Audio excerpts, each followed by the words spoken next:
Here we are with the round 1 match between the MWLL devs and the 12th Vagan Rangers. This is map 1 Bogs. We're using C-Bill limit 5, 847146. For the devs, Chezzer is what I think is in a Shadowcat Gauss. Invictus is an Avatar Prime with T-bolts and large XPLs.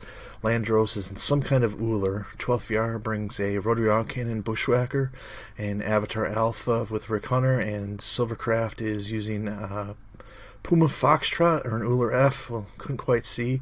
Hiroshima is piloting the Bushwhacker Alpha. Bogs is a very dark map, and Invictus, definitely the drop commander on this one for the devs as we follow him trying to find them.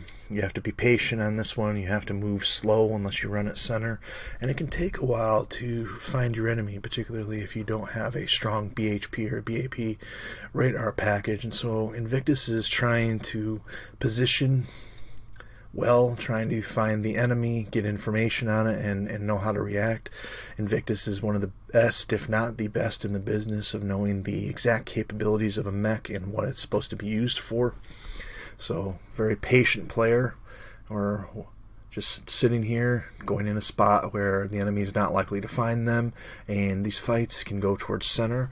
You occasionally get the lightning strike, which helps you with visibility, but this is definitely a patience game. They have medium range weaponry. While they can work up close, they'd prefer to not have to close the distance. So this match is a slow burner, but I think it's got a nice good end to it. So right now, just form up on me. You can barely see the enemy 12th VR team off there in the far distance.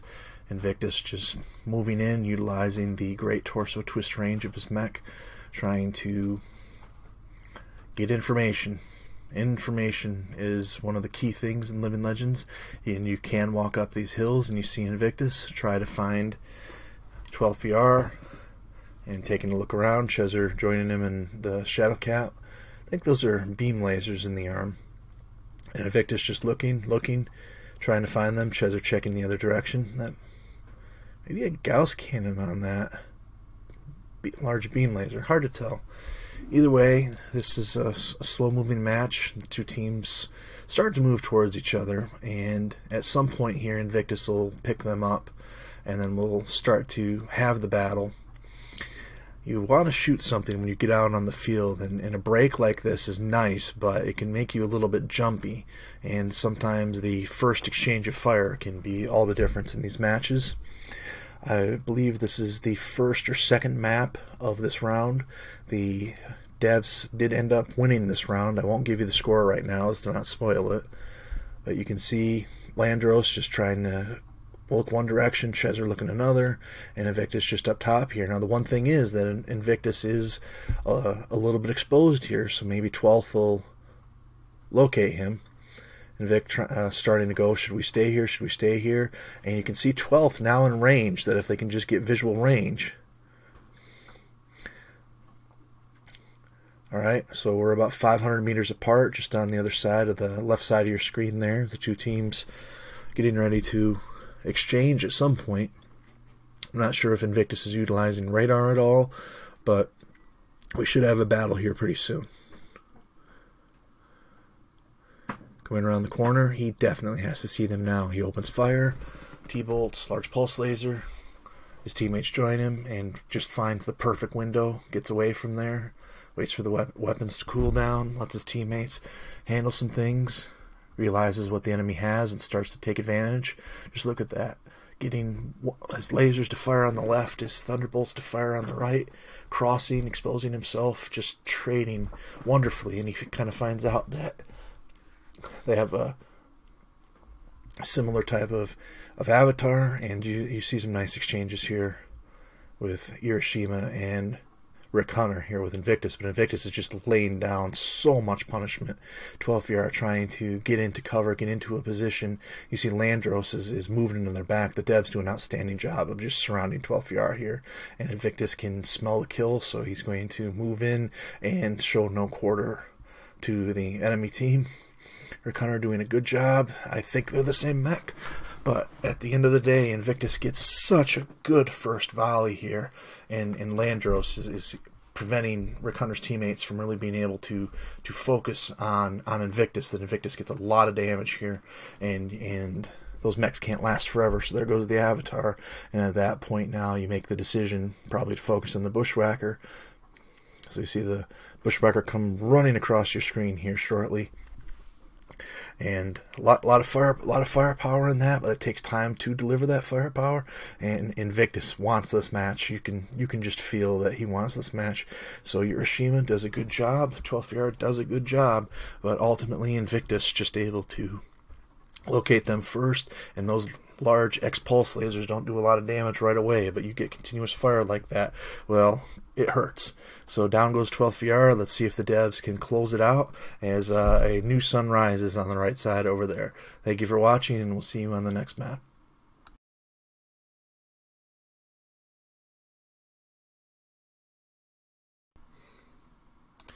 Welcome back to the first round matchup between the 12th Vegan Rangers and the MLL Dev team. We've got a long fight coming up ahead of us here on Frostbite, so let's take our time going through the information. The C-bills picked were limit 3, 139,000 for one pilot, 82,000 for another, 61,000 for another. Invictus, Andrew, and Chezer make up the dev team on this fight. Invictus in a Kodiak Beta, Andrew in a Rio Golf with Gauss and missiles, a couple of lasers, Chezer with a Puma B with a couple of large beam lasers. Opposing them, Rick Hunter in an ATM Ryokan C, a couple of lasers on that too. Urashima's going to be in a dual Gauss Bloodass Prime, and Silvercraft is going to be in a Puma. We don't get to see him fire too much here on the camera, so I think let's just call it a Puma B. That's going to be my guess. So let's settle in for this match. Frostbite has a tendency to be a very long match. The map looks a lot bigger than it is, but because of the way the mountains spread out, you end up with the situation where teams can be looking for each other for a long time. It's a nice map. It can play for verticality. It's possible to get up hills, and it's possible to play low. And generally you play long to extreme range in this map, unless you decide to just book in with a good radar asset and some close range fast things. You can get away with Black Lanterns here. You can get away with Shadowcats. You can get away with even Bushwhackers. But generally, this is slow, purposely slow matches, and a 100-ton asset with jump jets. What more do you need to know? So this team has Invictus as their drop commander, most likely, as their pilot that 12th VR is going to always try to shoot when they get an opportunity to. Andrew and Chezer are veteran pilots themselves. Andrew, good user of all mechs, but has a propensity to enjoy clan assets. Chezer, you can stick him in just about anything, and he knows what he's doing with it. I tend to think of Chezer as a long-range player. But certainly I've played with Chezer so many times that I've never seen an asset, except for maybe a hovercraft, that I wouldn't trust him with in a dropless. You can see Invictus trying to get vertical here, find the enemy. And this is going to be an interesting long-range battle. The Kodiak has got the armor. The Bloodass might have the firepower at range, but you're going to see here in a little while that the Blood Asp is going to not have too many shot opportunities for shots here, and really to expand that range, just the way this game ends up going. So right now the team's literally just trying to find each other. The light assets can move pretty good, 87, 97 kph. The Kodiak and the Blood Asp, though, are not going to be winning any speed races. Pretty quick for assaults. Nice torso twist for the assaults, but right now we have a crash in the background here coming up, so if they hold for the better part of 90 seconds while their pilot gets back in. And Frostbite is exactly that. It's a cold map. Visibility is fine for up close, but as soon as you start zooming out, that snow can get in the way.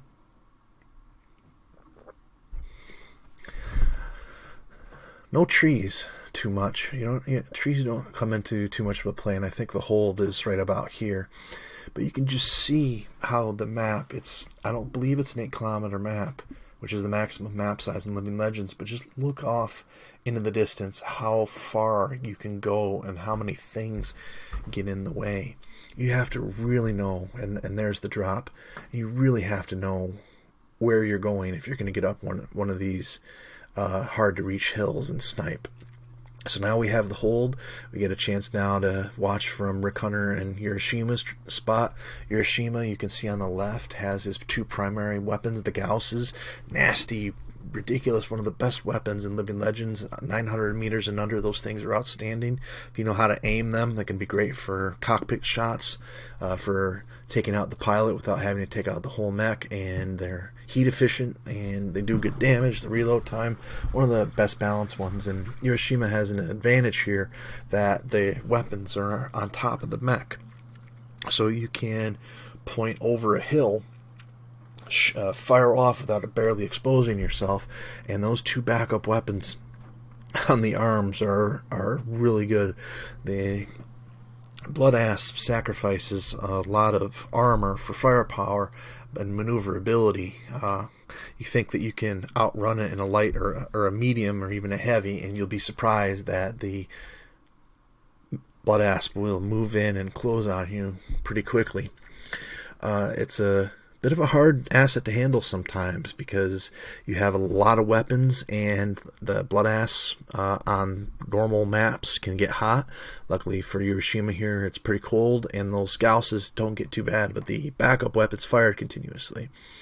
Now Rick Hunter has a good choice here with the Ryokin. The Ryokin, same kind of thing with the Blood Asp. A good mix of armor, firepower, and maneuverability.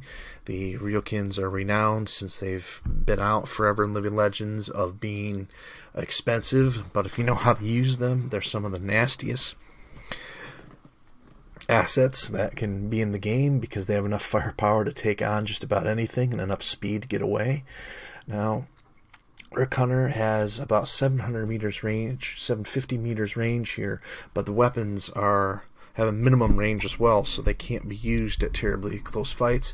And the backup lasers, though, are pretty nice here. And finally, the Puma that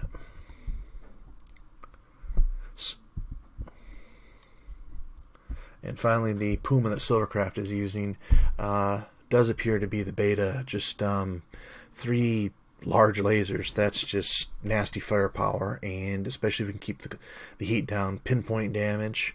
So we have similar ideas here, just that at the end of the day, the Kodiak has perhaps a bit more armor than the Blood Asp, and its weapons at medium to close range are going to just be faster reloading and really be able to take advantage of the heat on this map. That's the one thing maybe against the Gauss is that you need to make your shots count, because the reload time on it, while not awful, definitely is a little bit of a mix in there. And those blue lasers are pretty good at medium range. They can definitely add to the damage. So the hold is over. The 2 teams just trying to find each other. There are definite popular places near outside of the bases, which is why Rick Hunter is checking this one.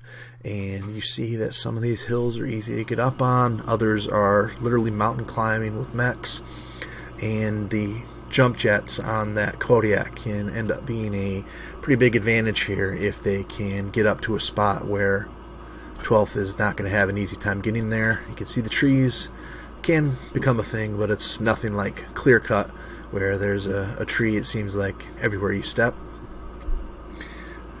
I don't think the radar packages are terribly impressive on either of these mechs. We might have some BAP somewhere, we might have Gekum somewhere, but this is definitely a map that if I were playing this, if it fit the slot, I would be taking things with BHP almost exclusively, because I'm the type of commander that wants to get a match over relatively quickly. You can certainly play the patience game on here, and most of the time that's what you do. But with only a 15-minute time limit, I worry about finishing before that limit is up. So now you can see off camera the dev team has found a really nice spot for them to hole up on and defend, and 12th, if eventually when they pick them up, has to make a decision. Now I think that at a certain point here the Blood Asp does end up getting some shots off, and just this is such a long fight that keeping ready for the limited windows that you're going to have to snipe is a really critical thing. You can see Rick Hunter and Hiroshima being very careful here, approaching the top of this hill. I'm starting to think that something might be in range. So Rick as the commander, I would imagine, slowly moving up, trying to determine if they do see something. They're trying to figure out what is out there and how to approach it. And from another camera angle, you can see that Invictus found a way up one of the tallest mountains in the game with outstanding sight lines, and I also wouldn't be surprised here if they had a second hold.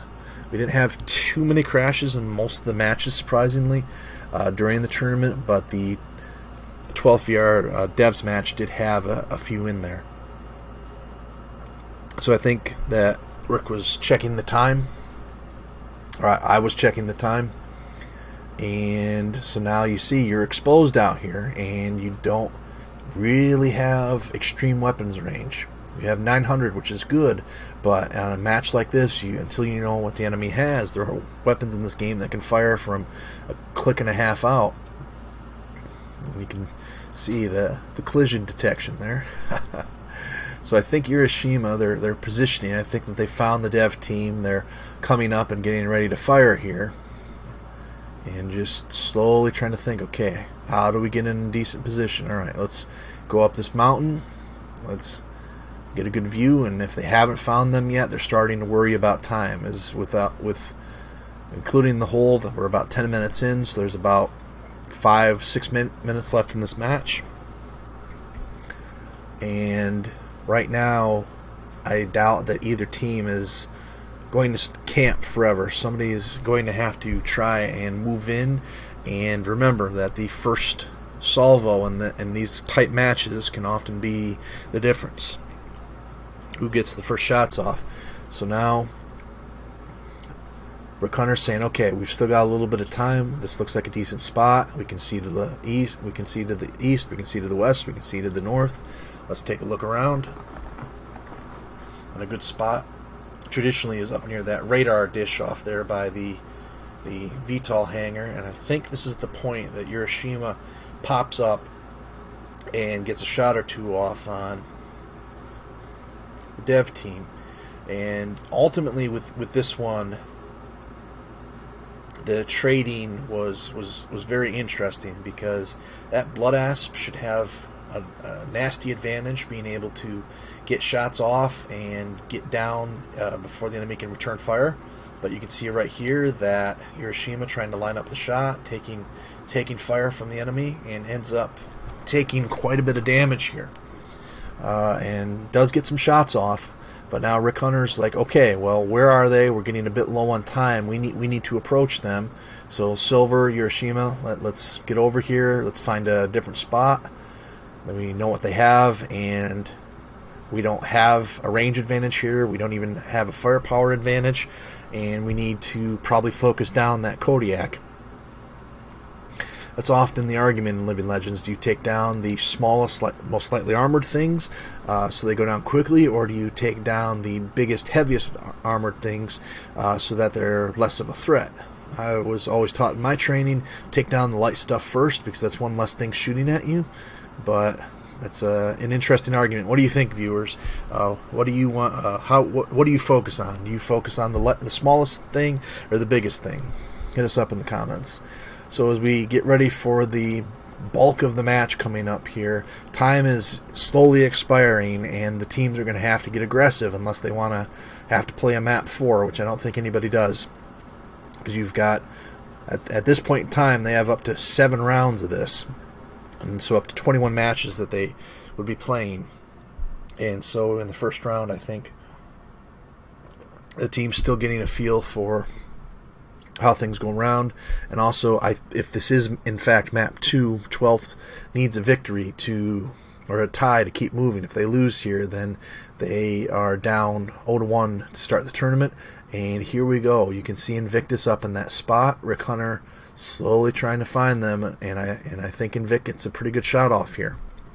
Coming up. Okay, hi, here we are. Here's some missiles, here's some lasers. Rick's like, okay, well, have some lasers. And Rick trying to figure out, okay, time's running low. How do we get over there without giving up our Gauss advantage? We are really not designed to be taking on a jump jetting 100-ton asset. And we don't have a range advantage on them anymore. So Rick deciding, okay, I need to get within 700 for my ATMs, and we need to get in here close enough so we can hit them with all their weapons. Okay, Invictus is going to jump jet here somewhere. Let's get in position and try to hit him. Satellite dish should provide pretty decent cover. Rick trying to figure out, how do we get up there? What if we wanted to force this to be a close range fight? Our direct weaponry can work at close range, and oh no, they've moved down and they're coming in. Okay, team, get ready. We have the high ground. It worked in that one movie. Will it work here? So Rick trying to make some shots happen, they're trying to hold back the Kodiak from getting close, because once the Kodiak gets too close, it has all these weapons to fire. So you can see Rick just exchanging, Rick and Silver working there, the Blood Asp back in the background doing what it can, as piloted by Hiroshima. But as we get down to the last part of this match, it ends up being a really good position for the dev team. And remember that Blood Asp is a target priority for the dev team, and once that goes down, well, there goes probably over 3/4 of your firepower at the end of the day. Still lots of stuff on here, but a relatively fresh dev team and time running down on the wire. Well, you just have to take your chances. Rick goes in, does what he can, fires off his missiles, spreads damage. Silvercraft pops in there, but that's just so much concentrated firepower from the dev team that after the dev victory on map 1, that this slowly just Invictus has so much firepower there that this is why the dev team ends up winning the round 1. And we thank you for watching, and we hope you've enjoyed the fight. See you on the next one, everybody. Devs win 2-0. Okay, welcome to this round 3 matchup between Clan Seafox and the 12th Vegan Rangers. On the other side of here, you're going to have Resk leading in the Ryokan Prime, myself and a Rommel Echo, and Rick the Stick in an Uller Golf. You're watching Silvercraft playing in for 12th VR in a Faceless B with small pulse lasers and short-range missiles. Hiroshima is off-screen in a Shadowcat Golf, PPC close-range weapons, and Kentax in a mid-range Avatar B laser boat. This is map 1 or 2, I believe. This is Dune in the 2023 V3 tournament. Silvercraft is primarily a fast and mobile asset, utilizing radar here near the center to try and pick up on our team. Kentax's 12th VR team wants to get close and fight, but they have some jump sniping weapons that you're going to see them utilize here in a minute. The Clan Seafox team is on the opposite end of that city, about 700-800 meters out, and we're trying to snipe. We have good armor in my tank, and a heavy PPC on my tank for decent sniping, and lots of nice long-range lasers on Resk's Ryokan. So Silvercraft is getting information, and I think about right here they locate us, and you're going to start seeing exchange of long-range fire, jump jets, so vertical trading for 12th VR, and Silvercraft just providing information until the order is given to go in close. On the other end, you have Seafoxes, also with long-range weaponry, but exchanging via moving in between rocks like this. And so we see the teams getting into position and begin trading. Dune is a map of all ranges depending on where you want to engage the enemy, and right now visibility is pretty good. It can get pretty hard to see on this during the right time of day settings as we start exchanging fire there on your left. Silvercraft can't contribute much to this fight outside of information, so just positioning and trying to get good radar, making sure that if the Sea Foxes move, that 12VR knows where they are. Warlord Kentax is doing a lot of jump sniping, as you can see right there. Lasers. Resk on the Sea Fox side does an excellent job of trading fire throughout this match, but also takes a decent amount of the damage. I, in the tank, am a very rusty player, so trying to fit my commander's needs and trying to pilot the tank and keep up with them was an interesting experience here. I think Resk is an outstanding commander and did a good job in the 2 matches I was in and all the matches that I watched during this tournament. And playing with the Sea Foxes was a lot of fun. They're a great group of people, and 12VR is Kentax, awesome. Been around the community a long time and helps out with a lot of the stuff that the community needs, and very knowledgeable on how a mech works, how the metagame in the game works. And so here Kentax starting to take damage, so trying to make sure to expose himself only when necessary, getting good trades. And at this point we think that we're getting shot in the back. The Sea Foxes are, so we eventually here move out in a little bit, and at that point Kentax has to make the decision whether they continue to stay here or if they decide to close in. Silvercraft, lots of patience, a very patient player, will get a chance soon enough to utilize those weapons. You can see Kentax really starting to favor the damage here, and that'll come up to play here soon. We were supporting Resk the best that we could, but Kentax and 12VR were doing a really good job at this point of not exposing themselves too much. So you can see Silver moving up, trying to get information. The Sea Foxes decide to move here, and Kentax makes the call to slowly move in carefully using Silvercraft's BAP radar suite to figure out where we're at. And while the visibility is pretty good on this map, you can see there's lots of cover in between the rocks, and so they can approach carefully. We were trying to get what was ever shooting us in the back. I think I called that out. That might have been some bad information, but either way we decided to move. Kentax sees us and makes the call. Do we stay distance? Do we move in? Now remember that Kentax has taken the bulk of the damage for his team so far, so he's going to go in. Lots of nice lasers, cool enough on the map to utilize them, but his teammates need to get in there and start sharing armor. Our focus by far is Kentax, but Silvercraft moves in here and starts to distract us a little bit, and movement becomes a challenge for both teams here because of the base in the middle. And so here we go. Silvercraft starts to come in. Starts to get part of the chase. We're just hammering Kentax right now, and they're hitting Resk with everything they have. My tank trying to come in and hit the avatar. So Rick gets in there. You can see Silver gets in the way a little bit to slow it down and allow Kentax's slower mech to move in. And you can see they're focusing Resk with everything they have. I'm off on the right here trying to get in with my tank, and at this point we're just see Resk go down there. Well, at this point we need to take down Kentax, and this becomes a bit of a problem because Kentax moves really well around a rock here, so we start chasing him when we probably should have started focusing on Silvercraft or Hiroshim's mechs and gotten those down. And I'm having movement issues trying to get around this rock. Rick the Stick's doing a good job of keeping on the team, firing, sharing armor. This wasn't because of teamwork. This was because just a few unlucky breaks. You see, I'm chasing Kentax here when I shouldn't be doing this, and they're able to get some pretty good shots off on Rick. And then I go down right about here, and at that point, Rick is I get the avatar down. Or almost get it down. This thing's down to 5%, but ultimately they get us on this. So I'm dead, and now you'll see Silvercraft come around the edge and end this. So a close fight. We'll have to see how we did on map 2. Thanks for watching. Clan Sea Fox, 12th Vegan Rangers. I believe, map 2 of round 3. Duelist and a Hellhound Echo short range. Resk and a Novacat Delta with a bunch of lasers. Rick the Stick and an Uller Prime with a large beam laser. 12th VR brings a Sunder Prime, generally short range with Kentax, a Bushwhacker B Brawler for Hiroshima, and Snow Gibbon and a T-Bolt Goblin.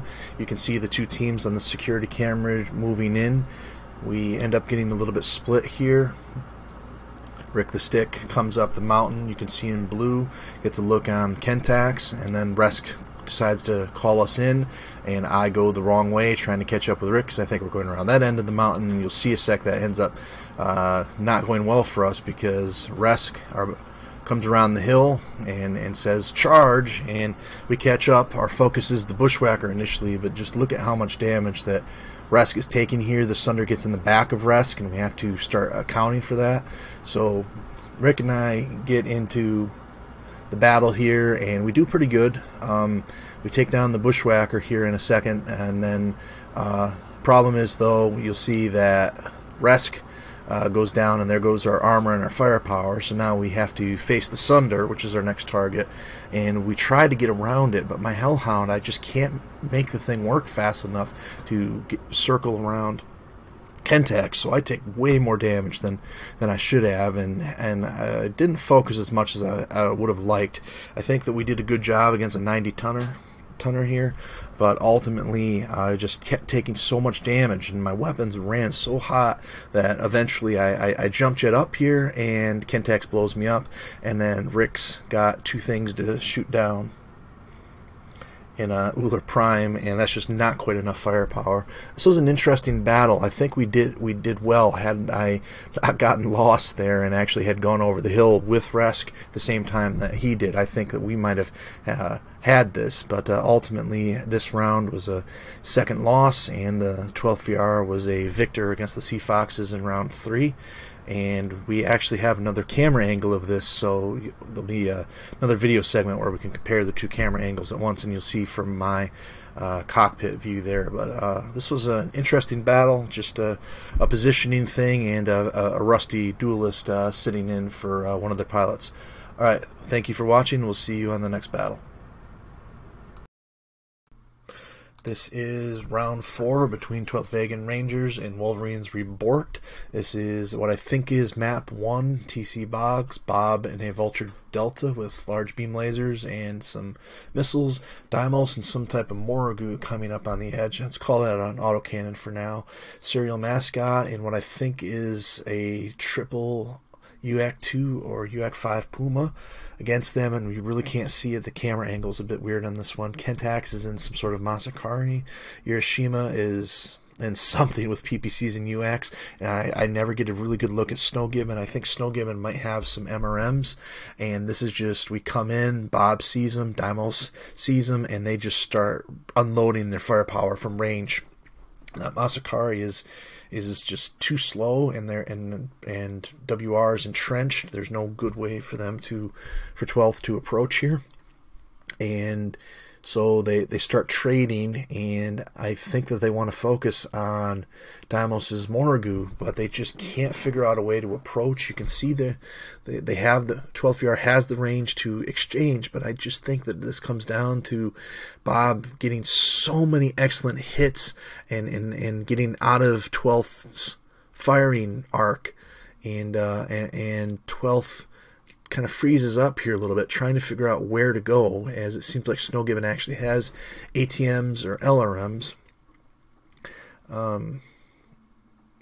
Wasn't able to quite figure out the bracket on the C-bill bracket on this map, but it's very interesting because we just sit here in 12th and WR exchange, but you've got this Morrigu eating up your missiles with its lambs. You've got Bob just surgically firing away his entire inventory of weapons at you, and I think ultimately that 12th had a good strategy here. I think 12th might have even had perhaps the stronger list, but that WR just counters any time that 12th tries to move left or right on your screen here, and ultimately WR between Deimos and Bob does a good job of covering both flanks, and I was a bit surprised that 12VR didn't just try to back up out of the positioning on this. We joined the map so late. I don't know if time's an issue.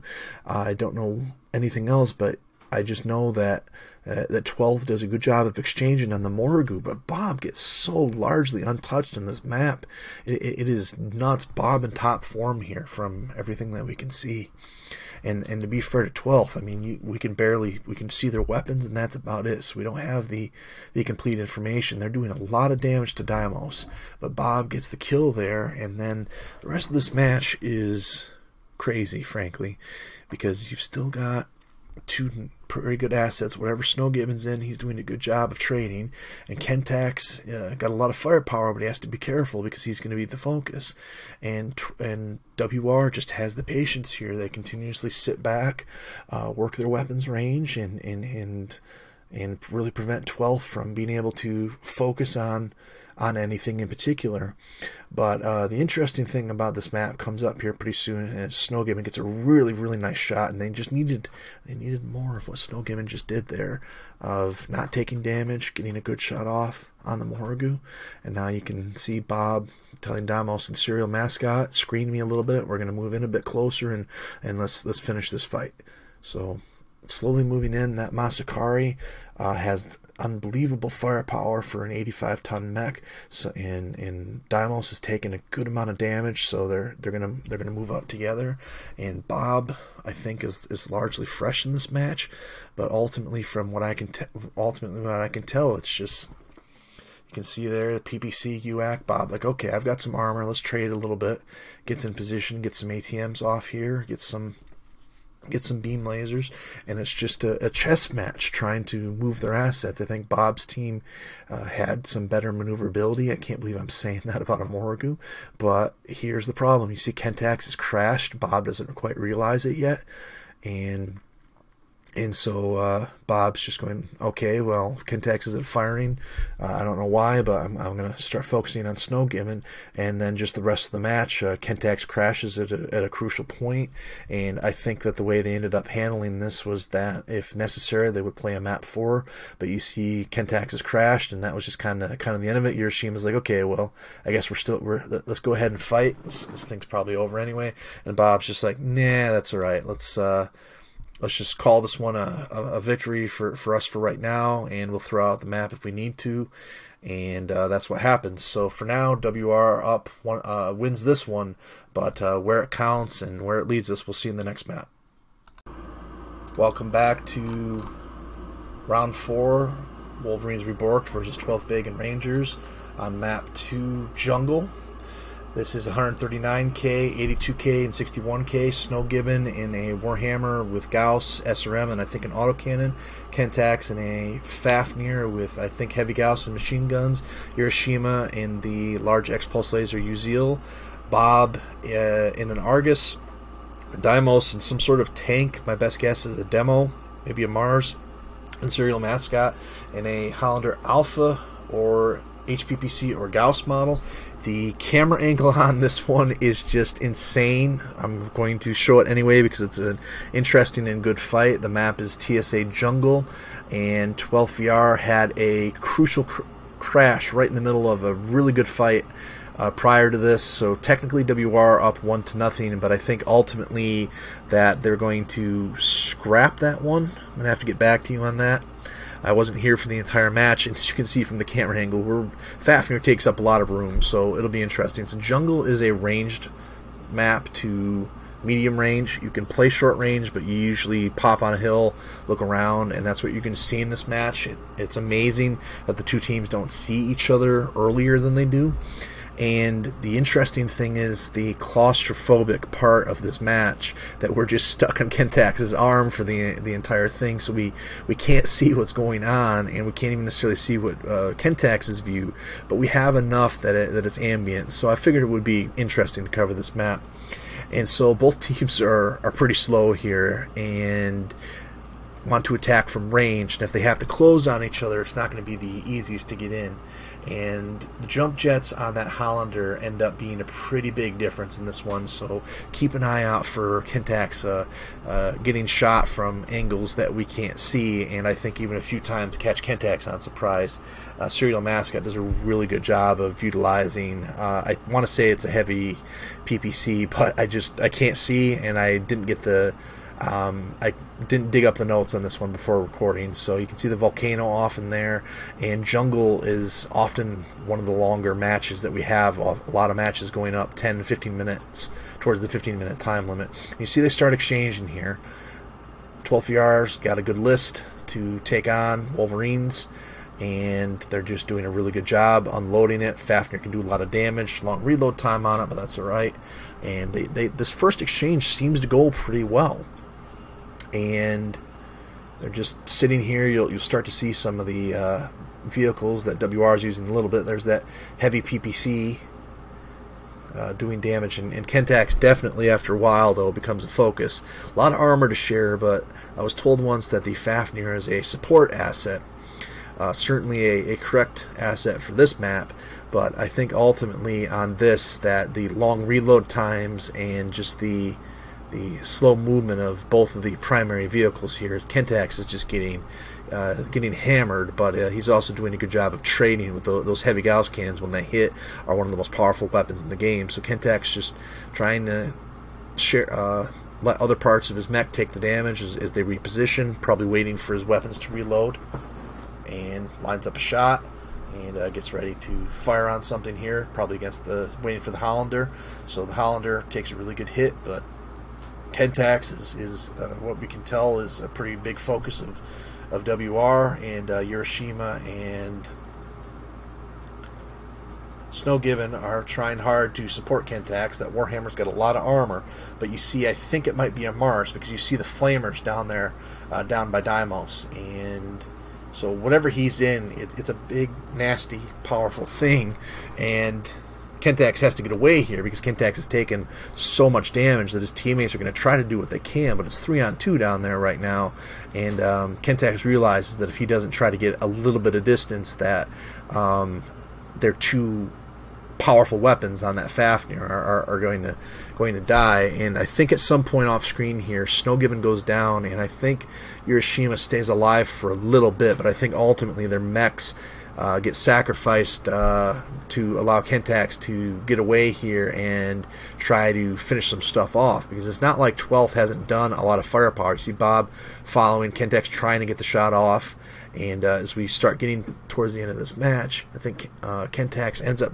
maybe getting a kill or two here, but ultimately that Hollander is just able to poke away with that heavy PPC, and Kentax has so much damage already that it's hard for him to expose himself long enough for his weapons to counter. And so I think that you'll be surprised how this ends, viewers, but at the same time, this is definitely a tough match to commentate and evaluate on, just because of the limited camera angle, and Kentax is spreading damage to every part of that mech that can take, and it stays alive for a lot longer than any average pilot would do in that thing. He lands lots of shots, but ultimately this is a tough fight for them, because of the long reload times, and WR was just able to focus off camera so much firepower against the Warhammer. And the one thing Kentax does have, though, is if that is in fact a Mars tank, that he has 20 kph speed on the Mars, and Serial Mascot and his Hollander might be allowed to move out, but if Bob's down, Kentax only has to worry about the Hollander for a bit.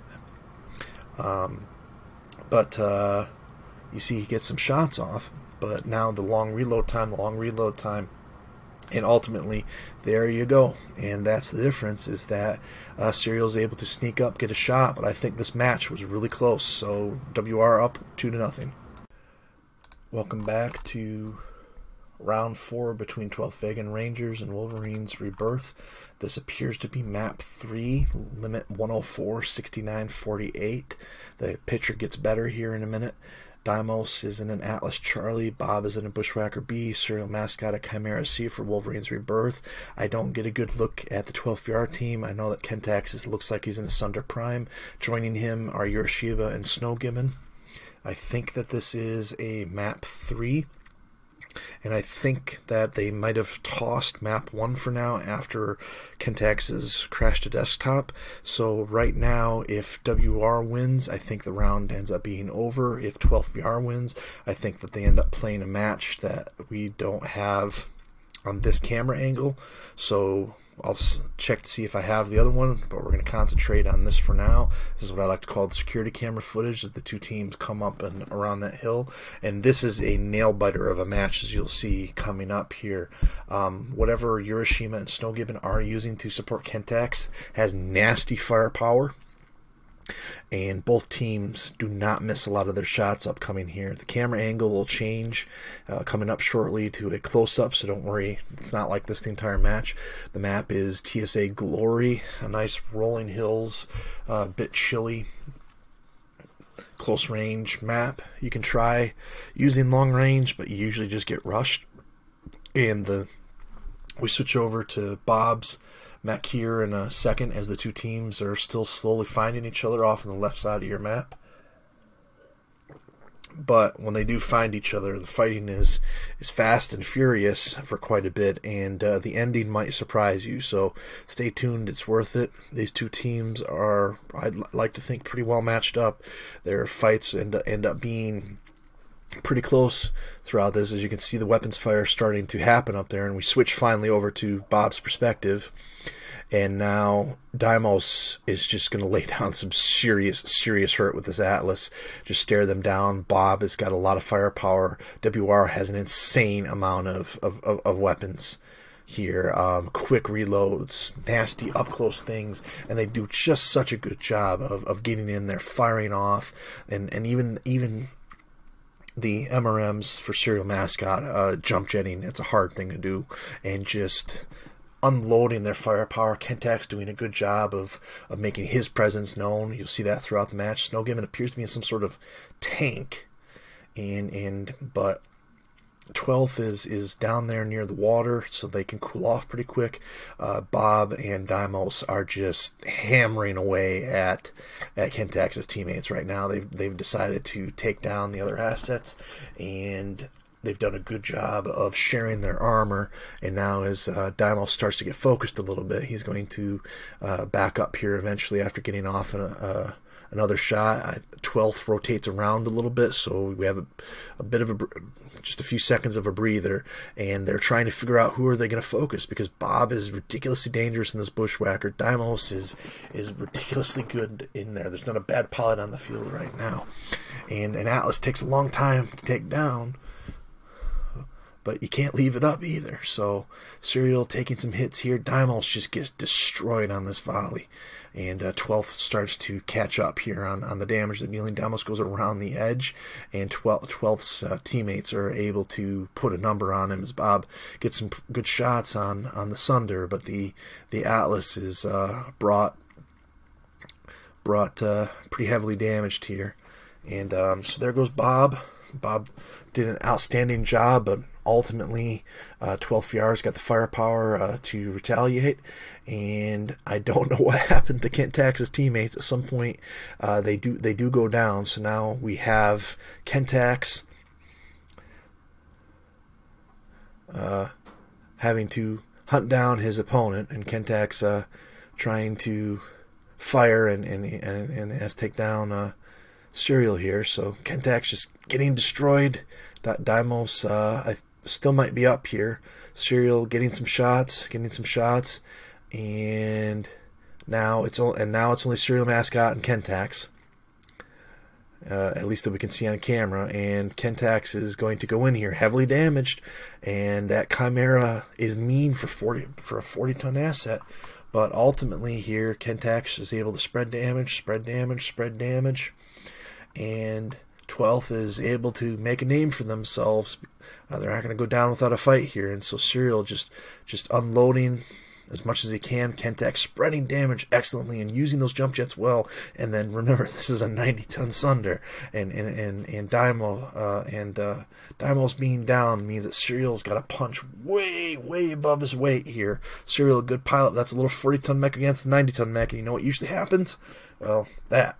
So 12th does get a victory somewhere in here, and the score might be 2-1. We'll have to find out later. And as 12th gets the victory here, we'll see you on the next one here in round 4.